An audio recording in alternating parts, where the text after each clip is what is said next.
سنو، دعائیں کبھی ضائع نہیں ہوتی۔ اگر آپ نے کسی چیز کے لیے دعا کی ہے تو اس بات کی ضمانت ہے کہ آپ کی دعا لازماً قبول ہوگی، اور دعا میں اتنی طاقت ہوتی ہے، وہ لکھی ہوئی تقدیروں کو بھی بدل سکتی ہے۔ اور جس رب نے اپنے بندے کی دعا مچھلی کے پیٹ سے سنی ہو تو اور پھر وہ کیسے تمہاری دعا کو بھول سکتا ہے؟ تمہیں لگتا ہے کہ تمہاری کہانی ادھوری رہ گئی ہے، لیکن اگر تم مانگ رہے ہو تو وہ یقین سے مانگو۔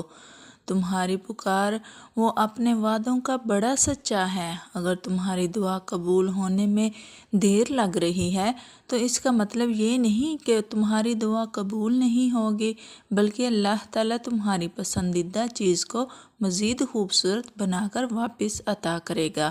اگر آپ چاہتے ہیں کہ آپ کی دعا قبول ہو تو سنو حضور پاک صلی اللہ علیہ وسلم نے کیا فرمایا۔ جمعہ کے دن میں ایک گھڑی ایسی ہوتی ہے کہ کوئی مسلمان اس گھڑی میں اللہ تعالیٰ سے کچھ مانگتا ہے تو اللہ اسے ضرور دیتا ہے، لہٰذا تم اس گھڑی کو عصر سے مغرب کے درمیان تلاش کرو۔ تم جانتے ہو انسان کی سب سے بڑی خواہش سکون ہوتی ہے، جس کو اللہ نے نماز میں رکھا ہے، کیونکہ اللہ نے سجدوں میں بے چین دلوں کی شفا رکھی ہے۔ اور قرآن تو جگہ جگہ ہمیں تسلی دے رہا ہے کہ نا امید نہ ہو، کمزور نہ پڑو، یقین رکھو تمہارا رب بہت جلد سب ٹھیک کر دے گا، انشاءاللہ امید نہ چھوڑنا۔ یہ شیطان تمہیں ورگلا رہا ہے، تم سے تمہاری طاقت اور تمہارا یقین چھین کر تمہیں بالکل تنہا کر دینا چاہتا ہے۔ تم سجدے نہ چھوڑنا، تم تہجد میں آنسو بہانا ترک مت کرنا، تم سب کچھ پا لو گے۔ مایوسی کے بادل خود سے ہٹا دو، بس اللہ کی رضا مان کر جھک جاؤ، جس میں وہ راضی ہو وہ کام کرتے جاؤ، اور پھر تم دیکھو کن فیکون کے نظارے، کیسے کیسے وہ تمہارے کام ٹھیک کرتا ہے۔ انشاءاللہ تمہاری دعا ضرور خیر ہے۔ اللہ تعالیٰ جب کسی کے معاملات حل کرنے کا ارادہ کرتا ہے تو اس کی زندگی میں کچھ خاص نشانیاں اور اشارے ظاہر ہونے لگتے ہیں۔ اگر تم بھی ان اشاروں کی تلاش میں ہو تو سنو، اللہ تعالیٰ جب کسی بندے کے معاملات حل کرنے کا ارادہ فرماتا ہے تو اس بندے کے دل میں ایک خاص قسم کا سکون محسوس ہوتا ہے، چاہے باہر کی دنیا میں کتنی ہی افراتفری کیوں نہ ہو۔ یہ سکون اس بات کی علامت ہے کہ اللہ تعالیٰ اس کے معاملات کو سنبھال رہا ہے۔ اللہ تمہارے معاملات وہاں سے حل کر دے گا جہاں سے تم نے کبھی تصور بھی نہیں کیا ہوگا۔ زندگی بس امتحان ہے، ایسا امتحان جہاں خوشیاں بھی ہیں اور غم بھی، جہاں یقین بھی ہے اور خوف بھی۔ تمہیں لگتا ہے کہ کچھ بھی ٹھیک نہیں ہو رہا، مگر تم نہیں جانتے کہ جو ہو رہا ہے وہی بہتر ہے۔ تم غلطی کر سکتے ہو، مگر جو تمہیں یہاں لایا ہے وہ تمام غلطیوں سے پاک ہے۔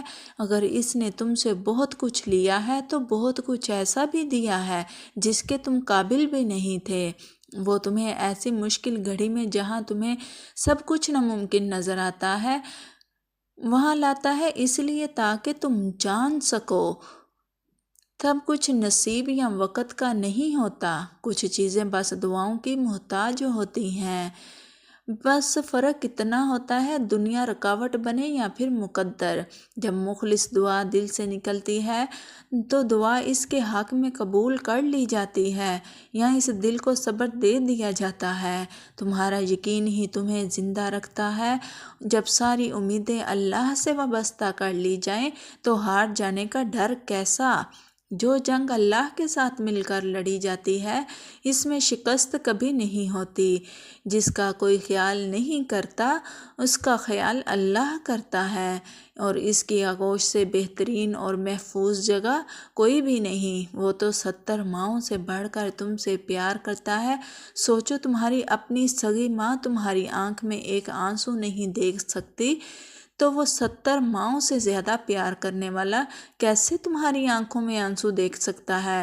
تم بس اس ذات پر یقین رکھو، وہ مقررہ وقت پر تمہاری دعائیں قبول کر لے گا اور تمہارے سارے معاملات کو حل کر دے گا انشاءاللہ۔ اگر ویڈیو اچھی لگی ہو تو چینل کو سبسکرائب کریں اور ویڈیو کو دوسروں کے ساتھ شیئر کریں۔ جزاک اللہ خیر۔